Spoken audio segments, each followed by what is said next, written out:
My sanity is rapidly declining at a big pace, and it is not stopping anytime soon because of the French and Mort and the feet and everything that has been going on with this goddamn theory. If you're just joining in, hello, hi. I'm not usually like this, except I am like this because holy shit, the past 2 parts have absolutely boggled my brain and made me psychotically break in the best way possible. And we haven't even gotten to the good shit yet. Theorizer said that part 23 is as good, if not better, than the baby Smitty theory. And if I've already had psychotic breaks twice in the past 2 videos, I'm not ready for what this is gonna happen to be because my brain can't. I may very well break. I may very well absolutely fucking break. I've already lost it, but I might have a psychotic breakdown like the Theorizer does in his videos. Holy shit.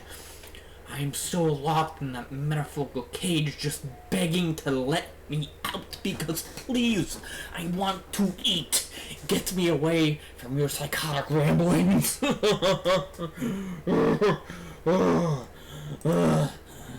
Warning. This is part 23 of my theory on Mort from Madagascar, Sure. and more accurately is kind of the second half of part 22, which I uploaded just a few days ago. I'll link it above now. None of this will make any sense unless you've seen at minimum part 22, where I explain what all this is about for those who haven't seen the other 20 parts. I will also link the full playlist. I need a fucking drink. I need my drink. I need my fucking water. My water's over here. I'm just not. I'm just fucking not. I'm not. I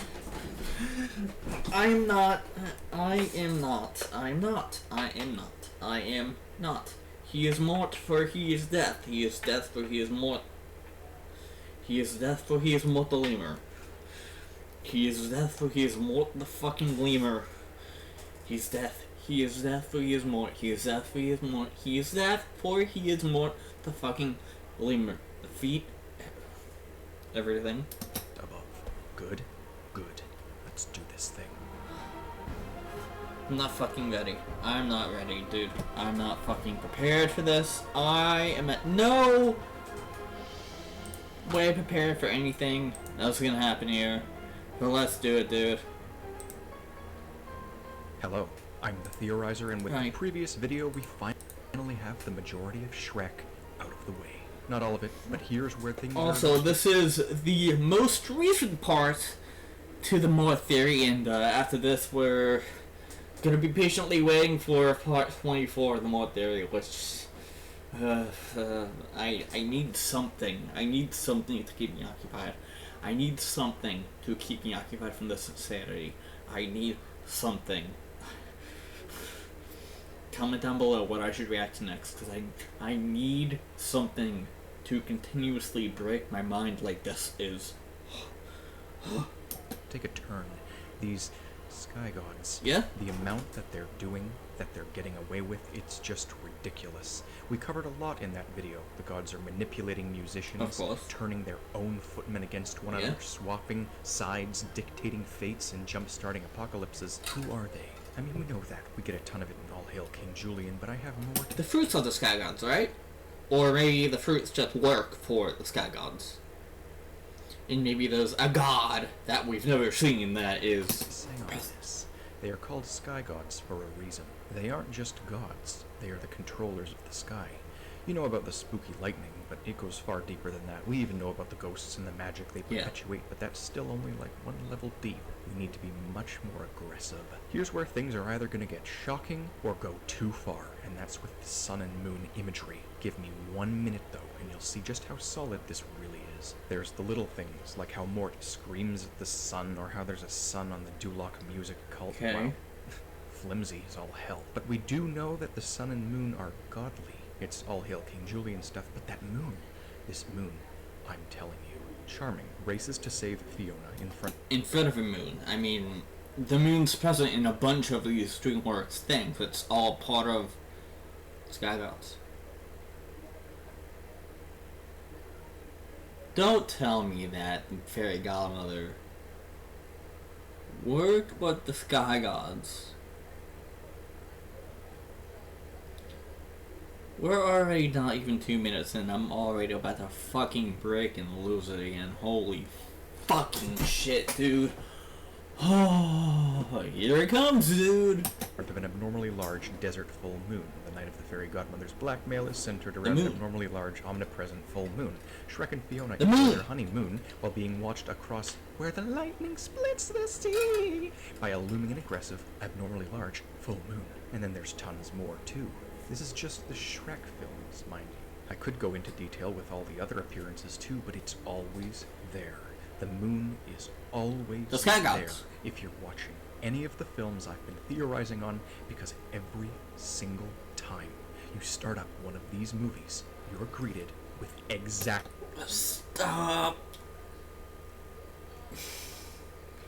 You mean to tell me that the Sky Gods are in effect every single time we watch a fucking DreamWorks movie because of the fucking moon there?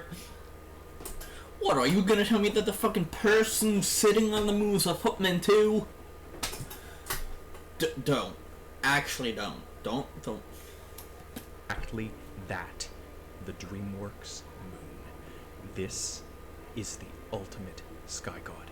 This is the ultimate proof of a shared universe. Let me direct you back to All Hail King Julian, where I now have explicit reason to believe that the main character who's in tune with the universe has his very specific name for all these reasons. His name is Sage Moon Dancer. Oh yeah, Moon Dancer! He and his bird are definitely a part of things, as I... Moon Dancer! I forgot that we had Sage, and he was talking about there was like a loose link to the Sky Gods, but there wasn't enough proof to show that he is what the Sky Gods... Now we know. Now we know. Now we fucking know. I assumed long ago. More importantly, though, can I direct you to the show's opening sequence, which centers around Julian. As we've repeatedly established, Pineapple contains all of the souls of the previous lemur kings, and of course is also the leader of the gods. Our Julian is the prized possession of the gods, and it finally hit me because there he is, sitting on the DreamWorks moon.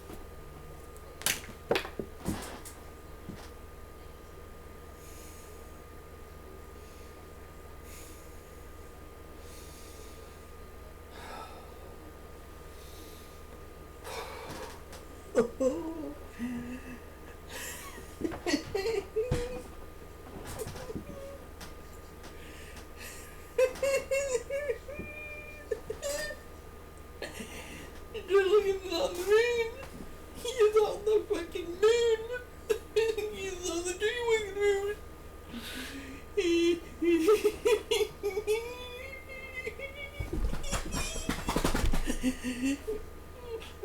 Sky Gods! Julian! He's a part of... I'm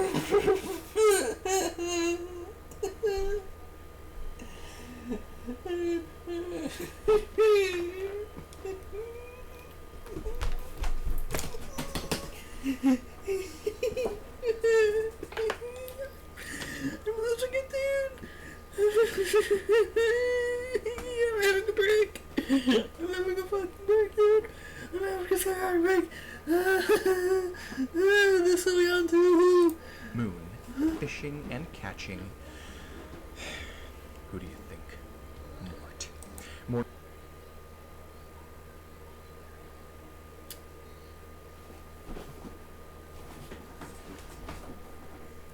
It's also the one who flies into the logo and replaces the eye in stealing the crown, which this entire time has also resembled the pineapple. This show is called All Hail King Julian for a reason. Julian is a royal with godly blood in his veins, and this is about to become critical to my theories. You see, there's a reason Julian's feet do what they do to Mort. Just you wait. So, to put it simply, this moon is important. More shocking, though, is that it has a backstory, or at least it can.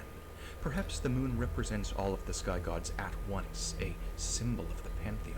We need more, and so as you might be able to tell, this is finally where Rise of the Guardians enters the picture. Oh shit. This movie follows Santa Claus, the Tooth Fairy, the Easter Bunny, and the Sandman. This movie! Rise of the Guardians! It was a fucking Jack Frost movie, right? What?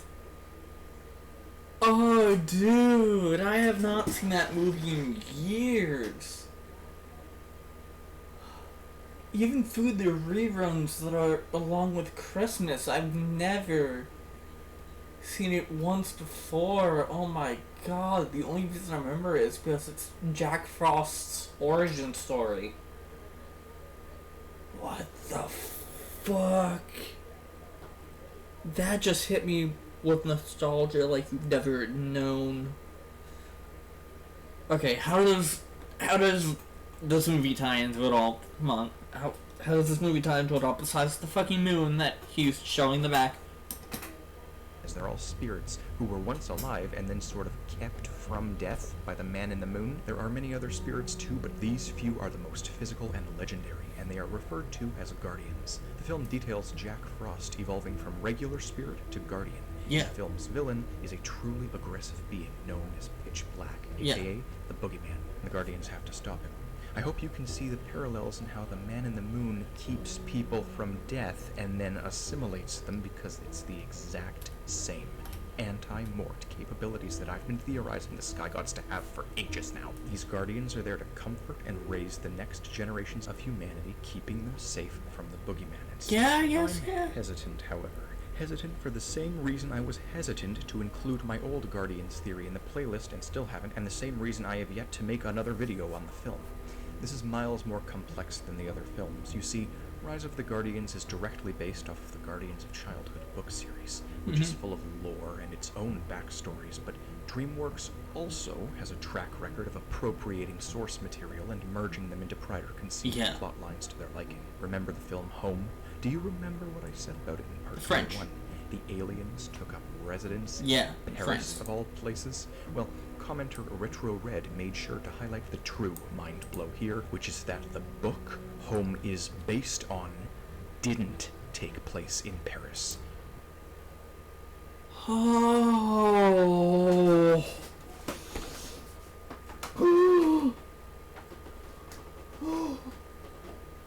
The book did not take place in Paris.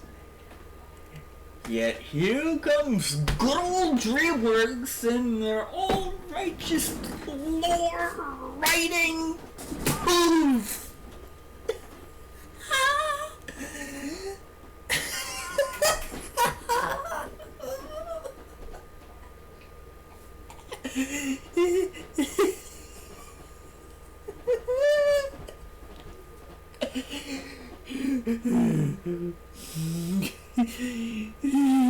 They put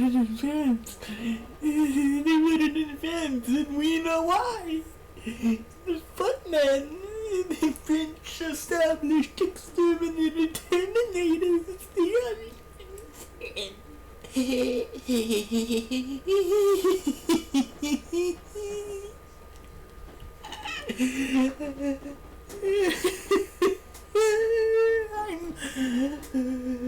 I'm having multiple psychotic breaks per minute. Oh my god.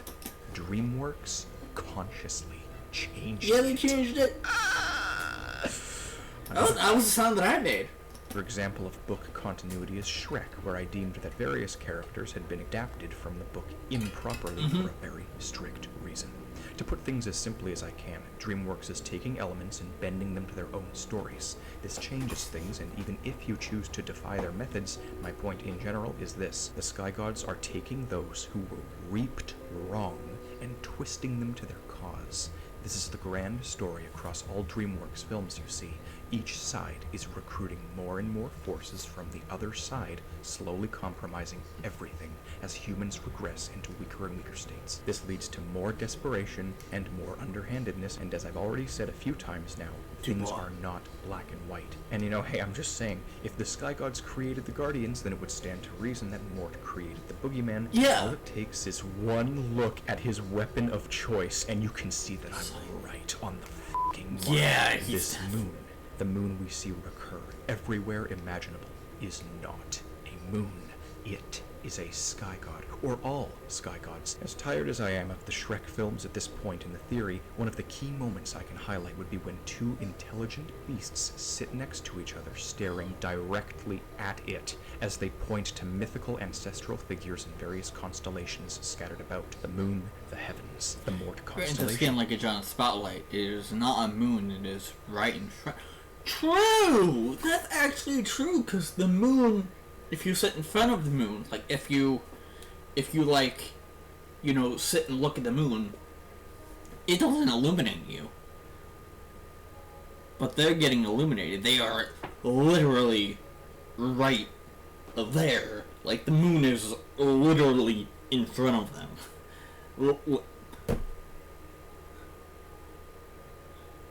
Yeah. DreamWorks makes the dreams work and also makes me fucking lose my goddamn mind by making me tons of psychotic breaks. And here's the ultimate Shrek bombshell insofar as it wraps back around to my original theory on Fiona from 2016. It just hit me that her curse only affects her when the sun goes down, which is 100% consistent with the idea that the fairy godmother cursed her to begin with, because she derives her magic from the sky gods, who primarily take the collective form of the moon, and thus their focus would be somewhat increased at night. Makes sense. We've reached the point in these connection segments, part 17, part 21, part 22, part 23, where there's been so much evidence, some amazing, some mediocre, but still so much, that I'm on the threshold of exploding, like an explosion. If you've been following the series to any extent, you know my reactions are warranted. And my reactions are warranted as well, because they're mind-breaking me just as much as the Theorizer is being mind-broken. I'm struggling to parse through a few things because the line is blurring at this point, so much so that when I started watching the animation tests, I swear I started seeing things like pineapple and Lord Farquaad's invisible crown, so I need to ground myself. I started seeing things like so you pineapple. know those comments now from me that the leaves on a pineapple literally knows a crown.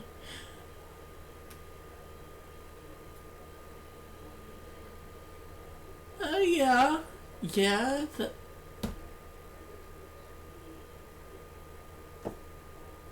that would make sense why the fleur-de-lis is on King Howard's crown.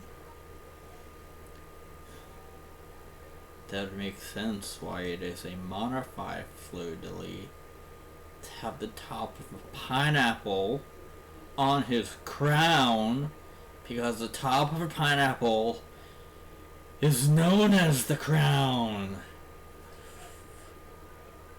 Oh, yeah, baby. Me likey that. Oh, yeah. Feeling like the fucking Lord Farquaad when he was looking at Princess Fiona in his room on the mirror. Get the fucking Pulling Lord Farquaad's invisible crown, so I need to ground myself. We know lots about the Sky Gods, now it's time for me to lampoon them. Shit's about to get juicy, cause their fishy-ass dream ain't working. You see, we may loosely know who they are and what they've done, but their behavior is particularly repugnant. I am referring, of course, to their demand for sacrifices. They relish in such things and have even... Oh yeah, they fucking enjoy sacrifices, dude. You know that? You fucking know that? They enjoy the fucking sacrifices, dude. Presented their enemies with peace offerings in the form of sacrificial food. Chantal Dubois. Need I say more? Yes. The penguins. These four creatures are out for blood like you wouldn't believe. Both sides of this battle are so focused on this murderous behavior, and you can see this when the Penguins joke about having killed the freighter crew and eaten their livers. Gloria looks shocked, and Skipper claims that they in fact just sent the crew off to China on a lifeboat. Honestly, either of those could be true, and either would be interesting, but I've still yet to incorporate China and Kung Fu Panda into this, so give it time. More notable, then, is when they try murdering the old woman almost constantly in the second Madagascar film. Yeah. They try ramming her down with a car, and then a plane, and when she doesn't die, they hit her again. Of course, you may recall that Nana is an integral part of the feat. Yeah, Nana is fucking resilient. She's Russian. And she is part of this feat clan. She is one of the footmen, even though she's not a man, but she is one of the footmen. And like he's saying, she is very integral. Her and Dubois both are super duper integral to the Foot Clan, the Feet Clan, you know? Because we went over it in, what part was it? Like, part fucking 16, whatever the fuck it was? When the first time that I lost my mind, this theory thing, where I tried to make the connection that Nana told Dubois about the animals, but it was wrong. Yeah, he went over that in that same video, that Nana and Dubois might be loosely related. Cult, as I've been saying for ages now, so it makes sense, I suppose, but the Penguins are no less bloodthirsty for others. Funny enough, I recently stumbled upon a theory on Reddit that was based off of mine from user James. Madagascar is the afterlife, and Mort's trapping people there. From who? The Ice Queen, who looked U/James the Ice Queen. So I've been thinking of Madagascar again. Shut up, I don't need to go to rehab. I've come up with a theory. So you know how at the beginning of Madagascar 1, the animals break into the subway and get stunned? I don't think those are stun guns. I think they use real bullets. The ship crews in Madagascar are respectively the journey to and the afterlife.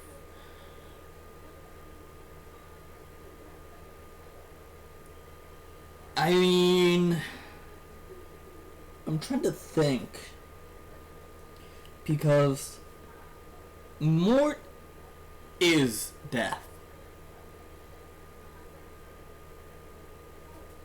That's it. Mort's death. The afterlife. Are they in hell? Because this changes everything if they're in hell. What the fuck?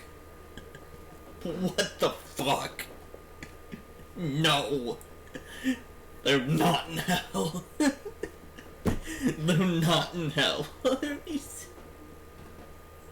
Stupid! looked at all Stupid the data of and me. determined that Madagascar could very well be the afterlife. Now that's very noteworthy, but it doesn't fully pan out because of a variety of things we see in All Hail King Julian. Yeah. What does pan out, though, is something that was uncovered by them in the replies. I wouldn't have caught it if not for Twitter user at Really GT. Sir, I'm unsure if this coming from more thing I read has been brought to your attention, but I think it may have some lore significance. GT, though, so credit where credit's due, but this idea that each penguin represents Riders of the Apocalypse. Skipper's War, Rico's Famine, Kowalski's Pestilence, and Private is no rider, which is why he feels like he doesn't fit in. Wait, I suppose Mort, who is deaf, had been reborn when he himself was reborn, but unlike them, he was born a mouse lemur and not a penguin. The body he would have had is Private. Private's egg hatched a few minutes too late, and so he had to find a substitute. The penguins don't know what they are. Wait. My mind must be totally fucked, because that makes sense? Like, crazily enough? Hang on. This might have yeah, lore significance, yeah, big lore significance, giant lore significance. Holy fuck.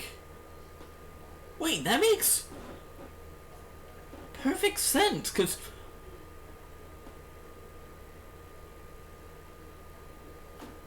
Private feels like he doesn't fit in. Mort. I'm pretty sure Mort doesn't feel like he fits in either. Mort was supposed to take the form of a penguin, namely a Skipper, but Skipper's egg hatched, and so Mort's, like, I don't know, idea, whatever it is, had to find a new body, which is why they found the mouse lemur.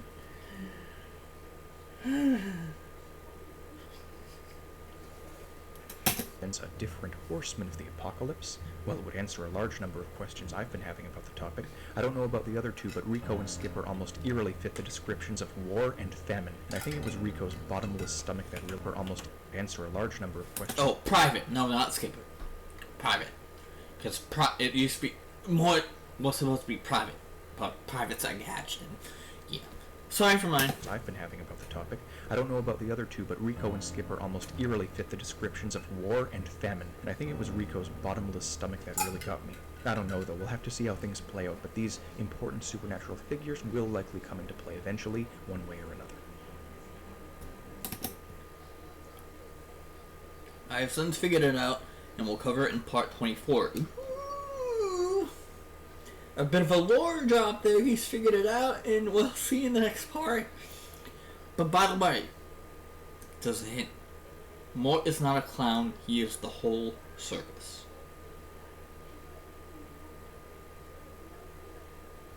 He is war, famine, and pestilence, all in one.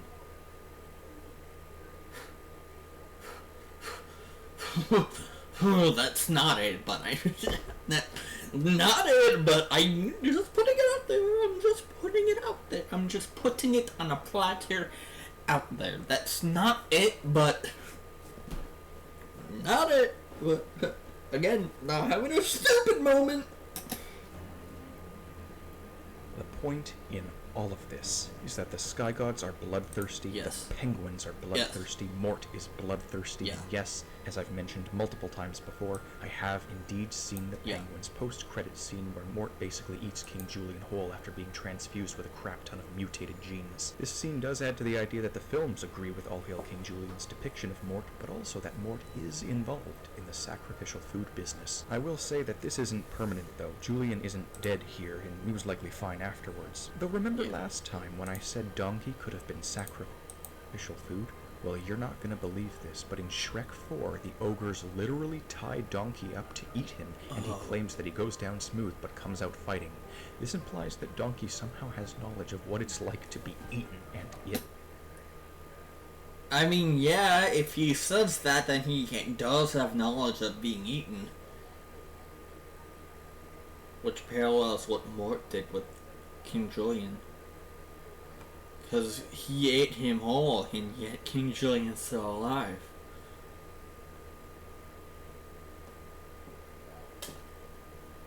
Hold on. Hold on. Also, this is a fantastic frame here, by the way. It is disturbing. How is everything coming true? How... I'd have to say, though, that the Sky God's most bloodthirsty moment would also come from the films, which is surprising. Or is it? Yes, in the second film, you may recall the climax where Julian convinced Melman to sacrifice himself to the Sky Gods by jumping into the volcano with the hopes that the river would start flowing again. That's literally exactly how they describe it in the film. Commenter Mad May pointed out that it was literally... In Madagascar 2, they all escape to Africa. Mort was attacked by a shark and get busy from this film. The Africans from Madagascar were and then punished by the Sky Gods for allowing Mort to escape, and the water supply is taken away. There is no rain. Who builds the dam to dry the river? A member of the Feet, King Julian, known messenger to the Sky Gods, suggests sacrificing an intelligent animal to appease them. Also makes sense. That also makes perfect sense that King Julian's a messenger of the Sky Gods. Which is why he wanted to sacrifice Maurice. Because the Sky Gods wanted to sacrifice, he was willing to sacrifice Maurice to then open the floodgates. The Sky Gods' feet. It's crazy. It's absolutely insane. A footman who blocked the river to begin with, and that's true, it was Nana. Yeah. This sent me on a bewildering tangent that you won't believe. I had always thought that Nana was in the KGB, remember? Well, I'm now more than ever certain that she's actually in Feet. You see, like Dubois, I believe Nana has been preparing for this moment her entire Yeah, I was gonna say, she is in Feet, right? Her and Dubois both are in defeat. She instantly sets up camp and plans to eat lions. She claims it tastes like chicken, which means that she, like Dubois, was trained from an early age to go after Alex specifically. Go after him as food. There it is again, the sacrifice. In my theory on her, I claimed she went to Africa annually, and now we know why. It was stated that she ends the film by taking Makanga home, somehow, and now we know what she actually plans to do with him. Tastes like chicken. On top of this, Melman never actually does sacrifice himself to the sky gods, and everyone leaves before once again the mind screw sets in. If you've seen the film, then you know exactly what happens next. Mort, after being absent for the entire film, shows up with a shark that has somehow been chasing him across the savannah from the coastline as it's somehow magically still alive, and then he sacrifices that to the gods. Fire bursts up, reminiscent of Devil Dubois, and instantaneously the river starts flowing again. I believe the entire climax with the plane and the dam was supernaturally influenced by the sky gods in one way or another. We discussed in part 21 how they likely also did it in the third film's plane sequence, and there are tons of things they could have done here too. Miscommunication on the monkey chain, Nana with the purse, and a freak accident beheading Skipper's love life. Nana is such a footman it isn't even funny. Alex dances to the music and fulfills his Central Park Zoo training from the foot outpost it is, and Nana can't help but call it beautiful, as it is music and it is holy. But it doesn't stop her, the greater forces do. Even her dog knows something's up as it tries horrifically murdering the penguins in the Christmas Caper special. Oh yeah, that's right, the Christmas Caper. What the fuck is her dog's name? I don't know, but yeah, her dog is fucking clicks when you view these films through a lens of life versus death and gods versus Mort. So those are all some really interesting points about the ways in which the sky gods deal with sacrifices, but I still haven't hit you with the biggest slap in the face to my clueless ass all year. In the Madagascar films, as well as All Hail King Julian, we witness most of the lemur's important discussions inside of the plane that crash-landed in the baobab tree. Yeah. This plane is full of human skeletons, and for decades, presumably, the royal lemur line has been using it as their throne room. This is the same plane they later modify and crash land twice. Yes. This plane, this thing that's at the center of some of the most important events in all of the Madagascar lore, it flew in from France.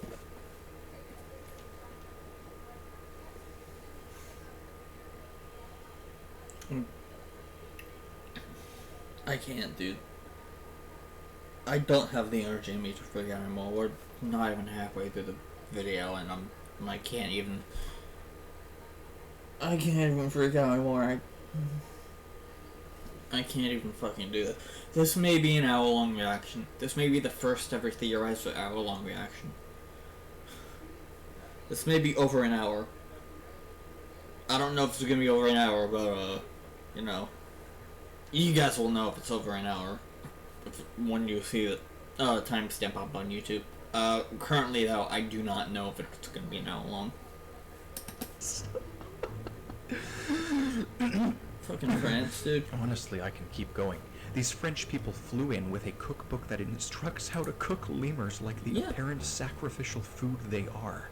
This is all on full display in the film, no less. This is all film lore. Yes. The continuity is shocking, it is devastating, it is horrific, I am speechless, and I ask one more time. Do you believe me now? Alright, so I'm starting to get a feel for why the sky gods most often represent themselves with fruit. It's a form easily consumed, even though they are the consumers. Remember that All Hail King Julian episode where the fruit flies tried killing everyone? Mort ate them and then became a fly. It was weird, and I think the fact that it now makes sense is even weirder. Sentient food is very prevalent here. Almost as prevalent as the sacrifices, I'd say. When Alex first lands in Madagascar, what does he start seeing everywhere? Food. Talking steak. You can't make this shit up. I swear it's all true, and it's not just in Madagascar either, it's everywhere. Literally sacrificial foods. Namely, of course, where else but back to the Shrek films. Sentient foodstuffs include the animal crackers from Shrek 4, and the one fighting them, of course, the gingerbread man, who was created by the Muffin Man at Drury Lane. How do I know this is truly tied in? Well, during the Gingerbread Man's interrogation by Lord Farquaad, he claims that the Muffin Man's wife is hiding fairy tale characters from those who would destroy them. Farquaad then claims that he knows the Muffin Man. He knows some random man who lives across the continent and far, far away. Yeah, you better bet the Muffin Man is a footman too. How else? And when the gang visits the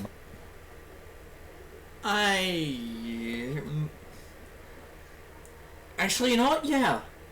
If Lord Farquaad knows the Muffin Man, and Lord Farquaad's a part of Feet, then the Muffin Man by proxy is part of Feet. I mean, let's just... Muffin Man in Shrek 2, Drury Lane is a horror show of resurrecting the dead and granting supernatural life to inanimate objects with referential lightning, and the Muffin Man has a French accent. It's French! Pinch me. Pinch me. We were done with Shrek. Fucking Wake me up. French. This isn't happening. French chefs greet the important guests with snail appetizers. Shrek tends to... Stop this? prefer the grosser things in life as he confronts the footman villagers back home by telling them that he planned to peel their skin and their livers and squeeze their eyes. Yikes, intelligent beast be beastly. There's more sacrificial food, and they call him a beast.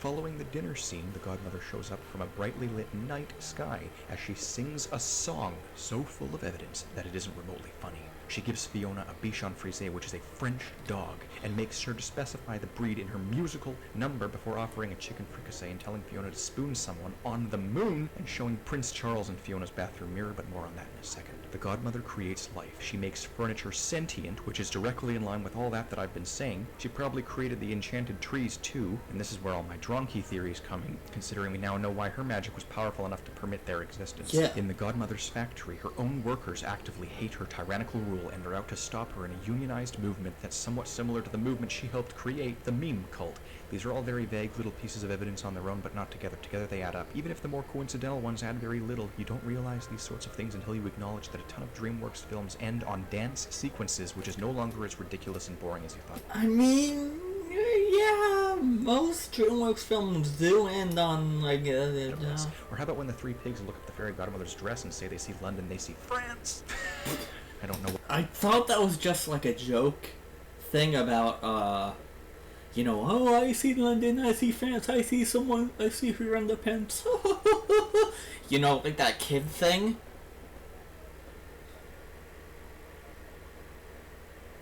DreamWorks intentionally put that joke in so that people would think that it's oh, I see underpants, but no, they put it in intentionally because of France, the fucking French. Never trust the French. I hate the French. I hate the French. I hate the French. I hate them. Ugh, the fucking French. Wee, motherfucker. Where to draw the line, so I'm saying everything. I'll have to find a line, though. In the later parts where I will bring common sense into this, I will draw the line. And I fear that day. Alright, we've gone from Shrek evidence on top of Shrek evidence on top of Shrek evidence to the theories on the moon to the theories on the sacrifices. Now we're finally on to the less clustered evidence. When editing part 21, I noticed something odd in the trivia section of the Monsters vs. Aliens wiki. It was legit, and thus I zoomed way in on it in my video, hoping all of you would see it, and most did, that being the fact that the general in Monsters vs. Aliens is literally wearing a Shrek pin. As a viewer,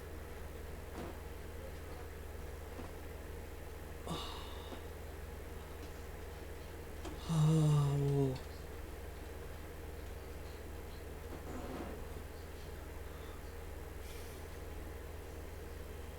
Hold on. I am taking a picture of this. That's my... It felt like I was like...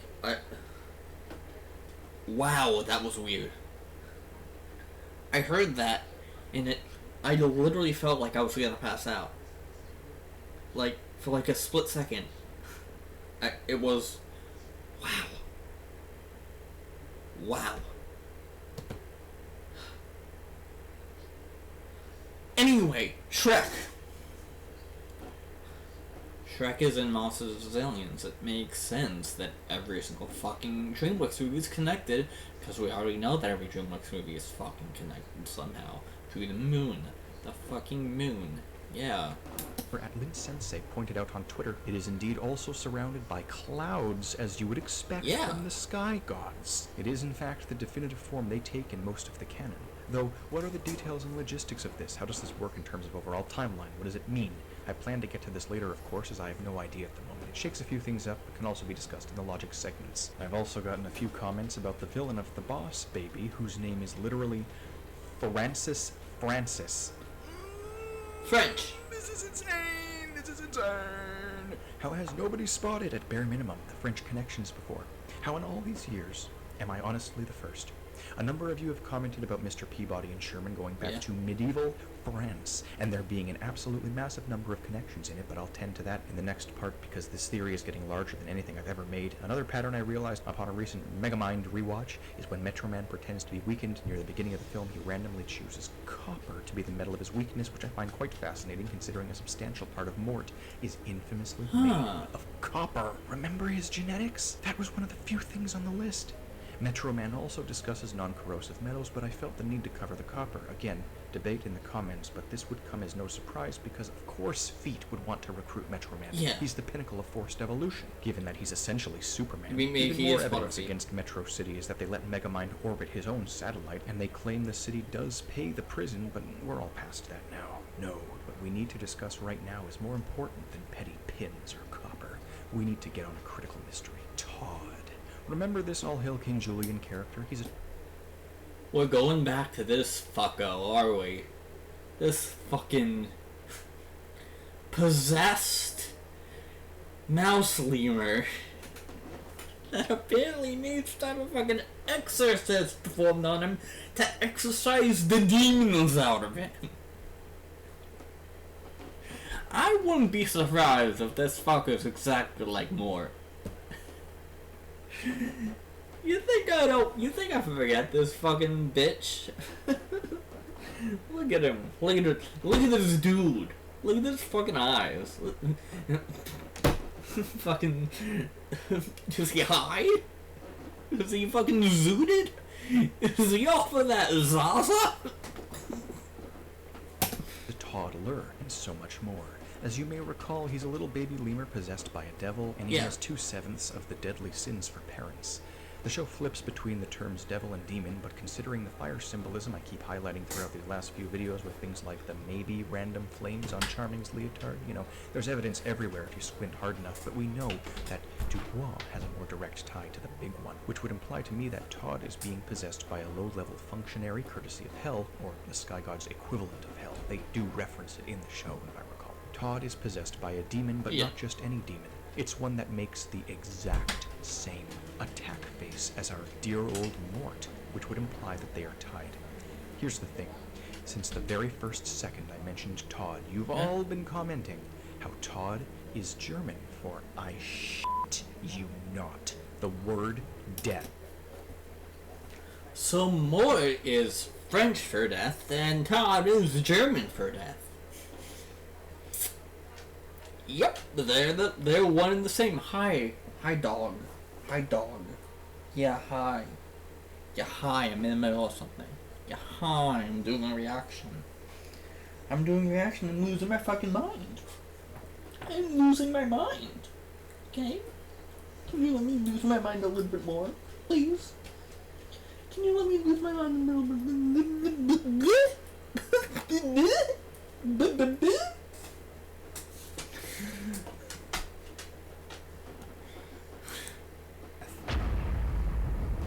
Okay, so first of all, this should be absolutely explicit confirmation that the creators of All Hail King Julian were aware that Mort's name means death. They knew. Considering they now have two characters who look the same and act the same with the same name. We know the Penguin spin-off openly stated facts about Mort's name, but this should openly confirm that here as well. So then there can be a number of other possibilities, many of which you can probably guess off the top of your head. Is Todd's demon secretly the son of the original Mort? I think more likely Todd represents maybe the Antichrist or something. I don't know. I honestly have no idea. I have to go in and do a second rewatch of the show to get all the updated evidence, but each time the intro starts, my stomach sinks and I get tunnel vision from flashbacks of sheer over-analysis. I will cover Todd better next time, but absolutely comment if you have anything to say about him. For those who still don't think any of this massive shared universe was planned by DreamWorks, you're sort of missing the point. That's not the question. There's no reason that any of this should be able to connect, and yet here it is happening.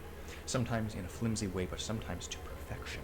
My shock is more at the fact that this has been never-ending, and the connections just keep coming, flawlessly, as if the universe itself is taunting me, not DreamWorks. You're forgetting that at its core, this is all one extremely elaborate theory on All Hail King Julian, and how the writers found the exact same patterns in DreamWorks that I did, and Yeah. gave it all a backstory in the form of their show. This is a theory on that. And the purpose of doing all this isn't even the theory at this point, it's just seeing how shockingly deep this keeps connecting, because there's no reason it should be like this, and yet it is. It should be obvious at this point because the sheer volume of references and lines that point back to All Hail King Julian is shocking. At one point during this, I even started obsessing over whether Shrek's onion metaphor was a reference to the heaven fruits or something as their food, only to turn on Netflix and be greeted with this. Because I'm like an onion, Maurice. There's a lot of layers up in here. This is yet another explicit Are you reference serious? back to everything, and the show is packed with it, far beyond what I discussed in those designated segments. It goes deep.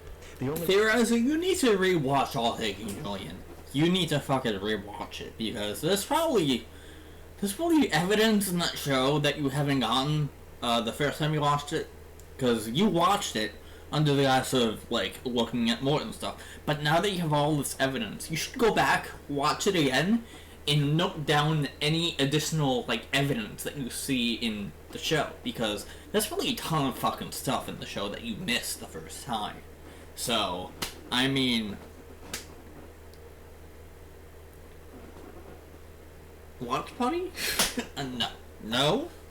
That's not gonna happen. only way to undo these patterns What is if party, DreamWorks though? were to scrub their films from history, which isn't going to happen. Don't worry about the logic and common sense of it all. Remember, I will fix that when the time comes and all of the evidence is on the table. Some of you were asking if I knew about the mama bear from Shrek being skinned alive by Lord Farquaad. And yes, I've been fully aware of this for Yeah. several years, but it doesn't change much for this theory specifically. Another element that I don't think anyone realizes is that not only is Baby Bear crying, but he's the only other character who raises his hand when Shrek asks where Lord Farquaad is, and then Papa Bear rapidly forces his hand down. I say this now to once again prove a point about detail and intent. They are clever. These writers openly aimed to be the anti-Disney, and it's pretty clear that they've succeeded if they've cranked human-animal relations back so far as to trigger a mass apocalyptic event, i.e. the eradication of humanity. Mama Bear is also suspicious, though, because I recall her also being in the karaoke sequence, canon versus canon, weird timelines. Yeah. For the love of pineapple, the depth of this is destroying me harder than anything else. So now that we've gotten that massive disclaimer about common sense out of the way, I present to you for all your troubles a few answers. The biggest and most obvious one that has been plaguing me for ages now is the question, why music? I need to know the reason behind music and why these cults are using it. It clearly has magical ties if Merlin It is any does. indication, and remember, Hook's piano blew up, leading to all of the villains running away as if their magical tie was severed. But I feel like the Sky Gods will give us a better answer here, so I went back yet again to the Madagascar films, and the answer hit me like a train. Julian spends the entirety of his existence living as a vessel of the gods and doing what? I like to move it. Isn't that literally how we meet King Julian? Isn't that literally how King Julian's introduced in the movies?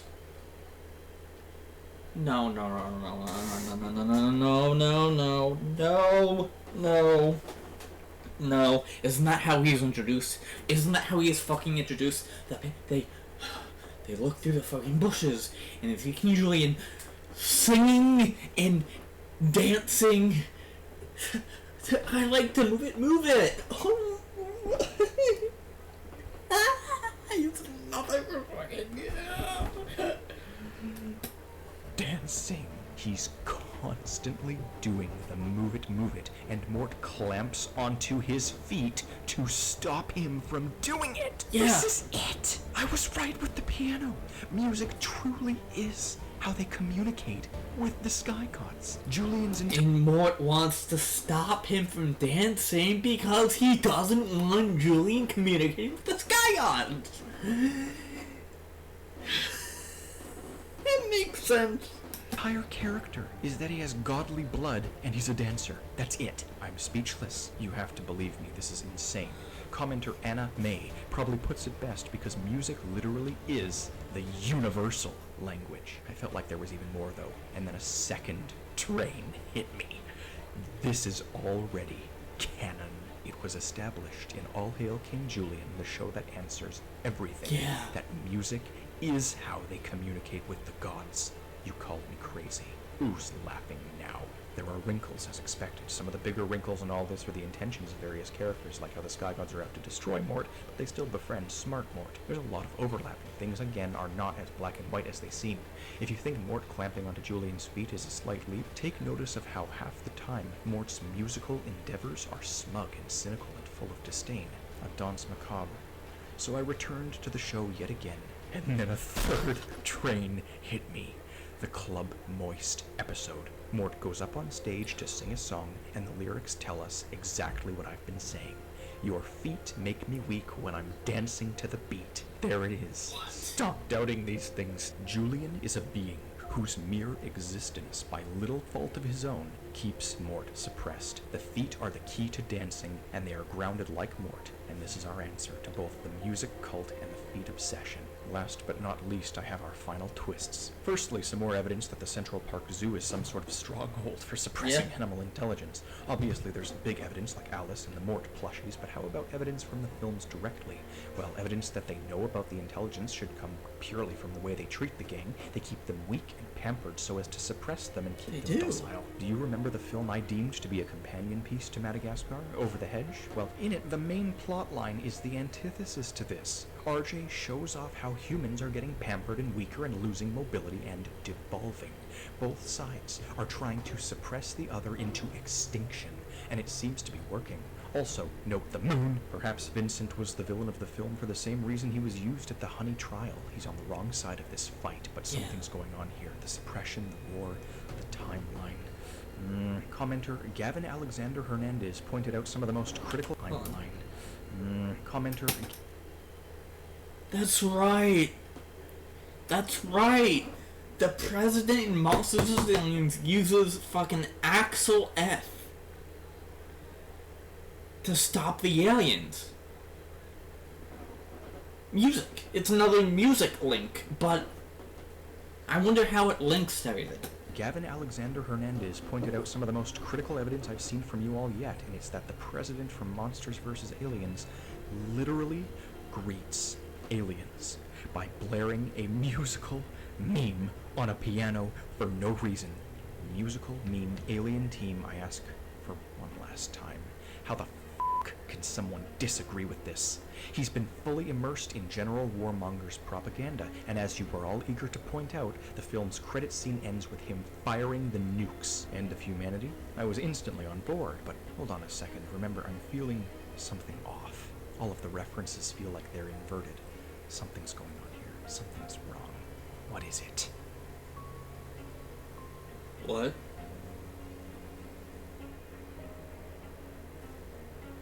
Oh no. I've been looking at it all wrong. Farquaad is short. Rumpel is short. Yeah. Humans are getting weaker. Slowly devolving, and the gods are forcing it back and force evolving, but Shrek manages to get the throne anyways because...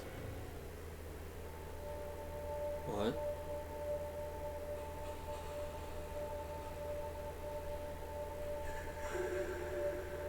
Huh?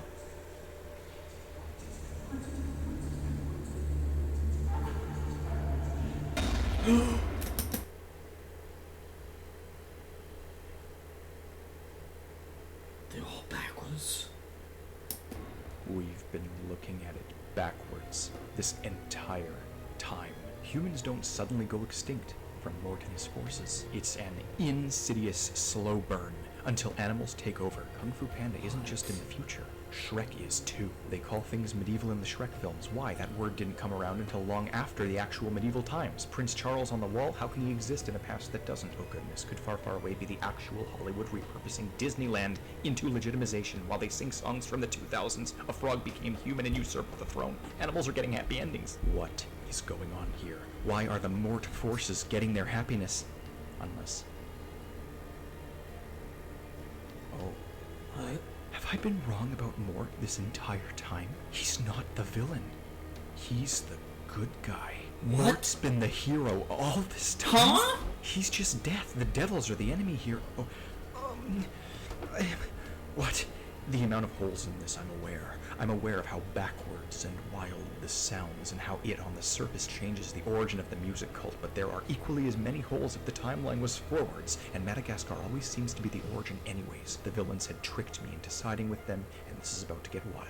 I will prove this. Next time, whenever that may be, I might discuss the Muffin Man's wife who was hiding fairy tale creatures, maybe the magic mirror's identity, and of course the rest of the films. This one's been a mess, but also can someone please find out which painting this is referencing? I've been looking, but I can only find close but not quites. You'll see I still haven't added my old Kung Fu Panda or Rise of the Guardians theories to the playlist, but I might in the future, so prepare yourself. Stay tuned. This whole game just changed. Until next time, everybody, I'm the Theorizer.